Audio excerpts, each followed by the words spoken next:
All right, I've been up to a little champ chase experiment. I talked about it in my last video. Let's find out if this is gonna work. So I'm about to launch my game into my account, and basically I had 6 pulls worth of prisms for the summon pool.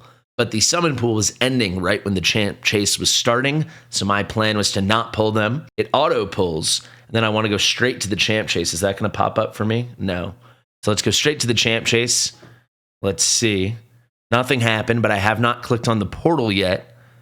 Let's go over here. I'm hoping when I click on the portal, it auto pulls, and that goes to my mailbox, and I get, for the 6 epics, right, at least 1,500 points if I only get epics. So let's do it. Let's click on this. Summon pool. Oh my god. I got Glacad, and Ptheon. Is this real? And I didn't have Thalassia. I got double Thalassia. Is this real? If I get points for this, this is the ultimate coup de grace. Oh my god. I was kind of really hurting on revivers, and I'm kind of really not right now if this is actually who I got. Prism crystals were used. I did not think it would be that instantaneous. I thought there'd be a little animation. I'd go to my mailbox. Wow, I'm bewildered, bewitched, and bewildered. Prism crystals were used automatically to summon champions after the summon pool event ended. The following champions were added to your inbox. We got 2 new legendaries. I think it's Glacad is how you say his name.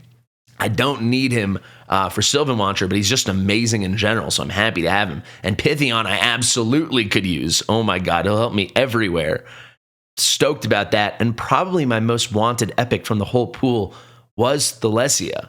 I mean, there were a lot of good ones, but she was one of my most wanted. And we got 2 of her. So we got Faction Guardian too. That's amazing. And a Faction Guardian Sepulchre Sentinel.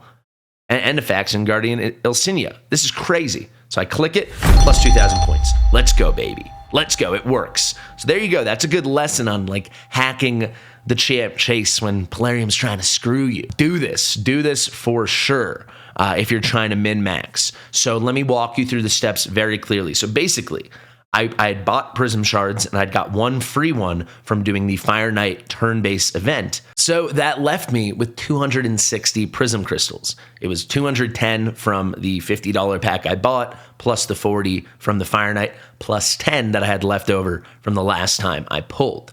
So 260 rounded down to 240 because each pull is 40. So you got to divide by 40 and then round down. That means I had 6 pulls. However, I couldn't do those pulls when the summon pool was live because there was no champ chase, and I really wanted champ chase points. So once they announced the champ chase tournament yesterday at around this time, I saw it was going to end at what looked like exactly the same minute that the champ chase was going to start. I saw the prism pool, the summoning pool, was going to end when the champ chase was starting. So I decided, if you don't know, you cannot carry your extra prism crystals over if you have enough to pull into the next pool. So you can see that extra 20 I carried over, but the other ones, all the multiples of 40, since this was a 40 crystals for a pull event, they will all get instantly pulled when you open the portal. So what I did is I went to bed. I woke up just like you saw. I checked the champ chase. We didn't have any points. I popped in here, and then there was a little alert. Clicked here. We got very lucky. We pulled 2 legendaries and got all 6 pulls. And then afterwards, you guys saw it come up. We got 2,000 points. So let's actually just take a quick peek over here. That's already enough for this guy, but I want to heavily monitor this event to see if I can't win this soul. You know what I'm actually going to do at the end of this video, but first I want to break down our new characters. At the end of this video, I am going to pull my Grokos that I talked about in my last video as well. Maybe I can scare off the competition just a little bit. And then in a video later today, we'll obviously pop some Sacred Shards, but I might wait till tomorrow. I don't know. I've got 15 Sacreds with a 2x and a 10x. I'm very happy. I've pulled 3 legendaries ever from Prism Pools. I believe this is my 5th or 6th one. So pretty good rates there. Nothing crazy, but getting 2 more. Wow. And there they all are. So let's actually just claim all these guys right now. I'm in a very good mood. It's currently 7:20 a.m. here in Utah. And I decided, you know what? Let me film this bright and early so I can see who we got. And I feel pretty good about it. I feel pretty stoked. I feel pretty freaking thrilled. I can't wait for you guys to see this video. Okay, let's head to the index. Let's check out all our red dots. Let's start with Ptheon. Ptheon was a great fusion back in the day. I did him on my old account many years ago. Really good support, really good reviver, but I could use a little refresher on exactly what he does. The reviving is the thing I remember most, though the whole supportiness of the kit is phenomenal. Let's start with that revive, Immortal Serpent. It is an AoE revive on a 4-turn cooldown with books. He's going to revive all dead allies with half turn meter, half health, and places a big version strengthen on them for 2 turns. This is a phenomenal revive move, right? This has got to be one of the strongest AoE revives in the game. We absolutely love it. Let's now just work our way down, starting with the A1, Rapacious Staff. Attacks one enemy 2 times, heals the ally with the lowest HP by 5% of this champion's max HP after each hit. Very similar A1 actually to Grokos. Grokos is an AoE heal for 10% of this champion's HP, so in that case, Grokos HP. It is AoE, not single target like this one. However, this one doesn't have the condition Grokos has. This is just going to focus on the ally with the lowest HP. Grokos is an AoE heal, but only for allies with under 50% HP. Very, very solid A1 there. And then the A2, finally, man, I've needed a good cleanse with the block debuffs forever. I don't have a single one on my account. This is what I remembered, but I wanted to double check. This is what I needed more than anything. So it is a full cleanse of all allies, plus a 10% heal based off of their max HP, but additionally, he will heal each ally by an extra 5% of their max HP for each debuff removed from them. The only thing I don't like about this is it scales off the allies' max HP, not of Ptheon's, but that isn't the biggest deal in the world. It is a full cleanse with the opportunity for a mediocre heal, but actually a very solid heal if you're cleansing a lot of debuffs. And after the whole thing, this is what's so special. He is placing block debuffs on all allies for 2 turns. This is a 3-turn cooldown. I might build him like today. This is just not something I have. My only AoE reviver that I use, I guess I have Arbiter, but I'm not using her right now, for PvE content is going to be Tagoar. This is not a 1-to-1 replacement, but this is just amazing. This is a better AoE revive, and now I have my first hero on my entire account with a full cleanse and a block debuffs. If we go to the passive now, allies receive 5% less damage from skills for each buff on them, stacks up to 25%. Very nice form of unique damage mitigation. He only puts out 1 buff himself, the Strengthen, and that's only on revives. But if you have another support unit putting out a lot of buffs, very, very good. He's got resist in all battles by 60. We absolutely love it.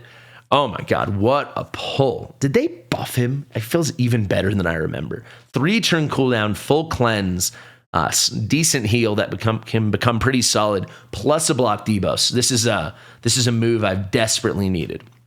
So let's enjoy that for a second. Ptheon, let's go. Before we go to Thalesia, she's the only new one. We'll finish with the epic. Let's go to, is it Glacad, Glacad, Glacad. Let me know in the comments, please, if you made it this far into the video. Let me know in the comments how to pronounce this guy's name. I'm going to call him Glacad for now. So Glacad of the Meltwater. Looks pretty cool.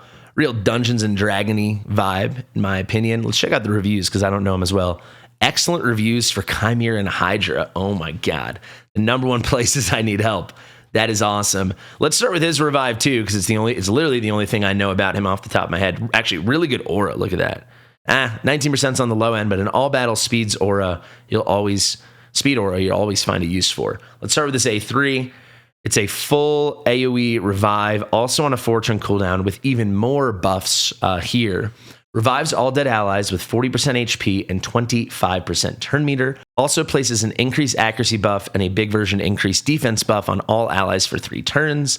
Interesting. 3 turns of that, and these buffs will be placed even if no allies were revived. So he will use this skill even if there's no one to revive. If no allies were revived by the skill, grants this champion an extra turn. All right, so effectively, it'd be on a 3-turn cooldown. He becomes an extra turn champ. So if there's content where you know you're not going to die, you can make pretty good use out of this. Not the craziest buff combination in the world, but really useful for a lot of content. And the fact that these are 3 turns base, so with lasting gifts, it can be 4 turns. That is really special. With the extra turn, should be 100% uptime on that, basically, unless people are dying and he's missing the extra turn. But you're going to build him pretty fast. Holy crap!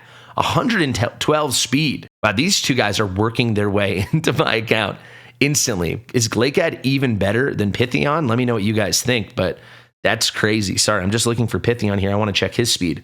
That's what I would have expected. Above average, but nothing crazy. 112 for Glacad is crazy. Sorry if I'm pronouncing that wrong, but wow, that's crazy. 112 base speed. Very, very, very good A3. Nice aura. Let's go to the A1. Double hitter, attacks one enemy 2 times.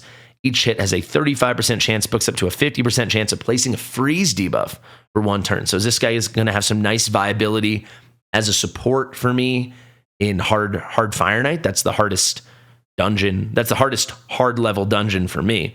If the target has 50% HP or less, this is irresistible.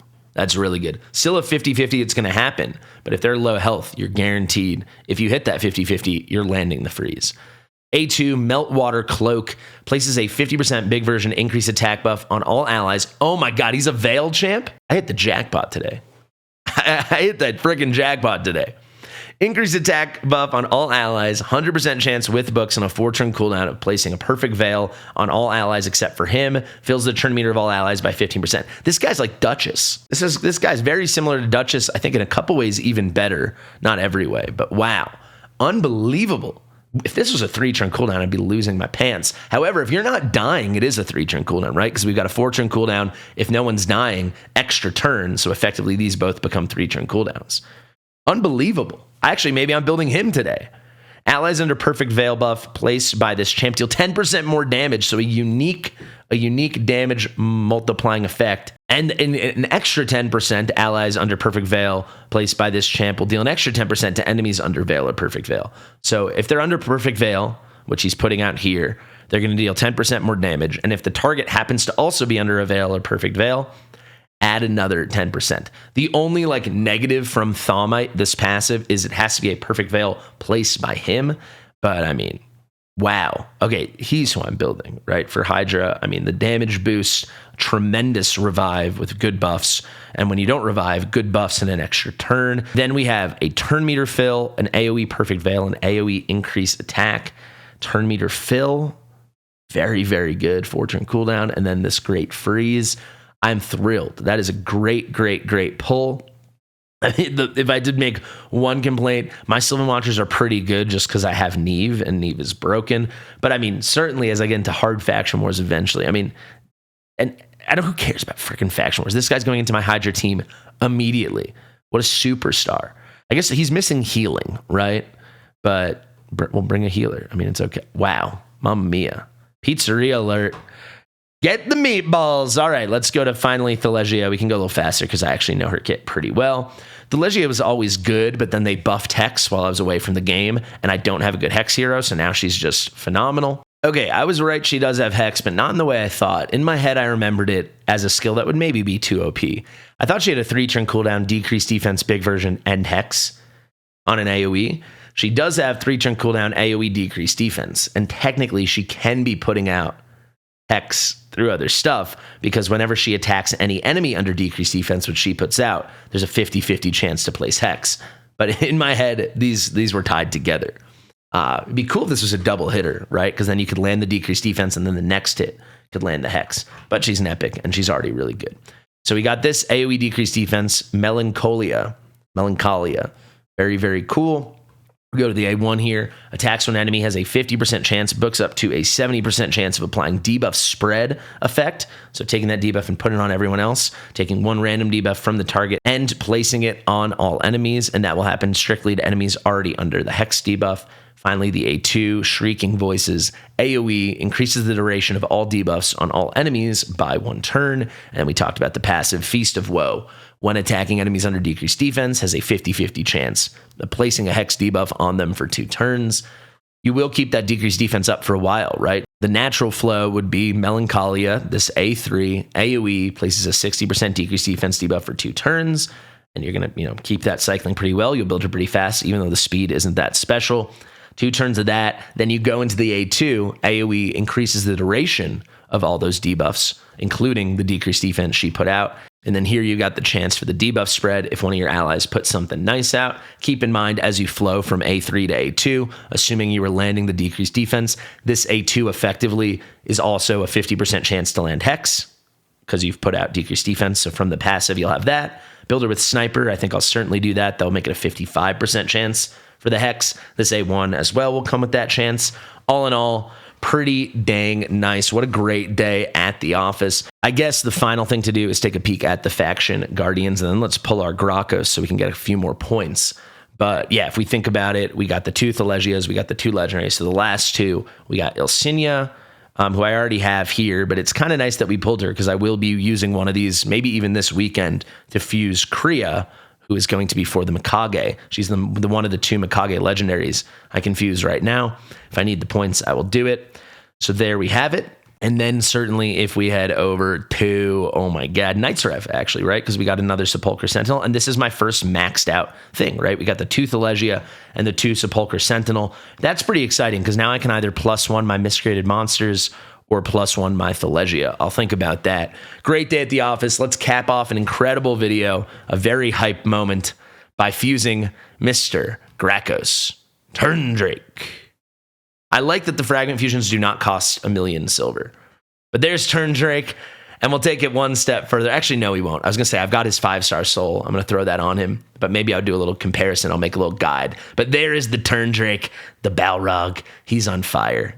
Great day, right? We got Gracos, we got Glacad, and we got Ptheon. Thank you guys so much for watching. I've been Fastidious. If you're not yet playing Raid Shadow Legends and you want to be, use my link in the description below and the top pinned comment. You can also use it to start a new account, start over from scratch, whatever you want to do. It's one of the best links in the land. Heck, it probably is the best link in the land. Thank you. Share with your mother, and I'll see you real soon. Bye.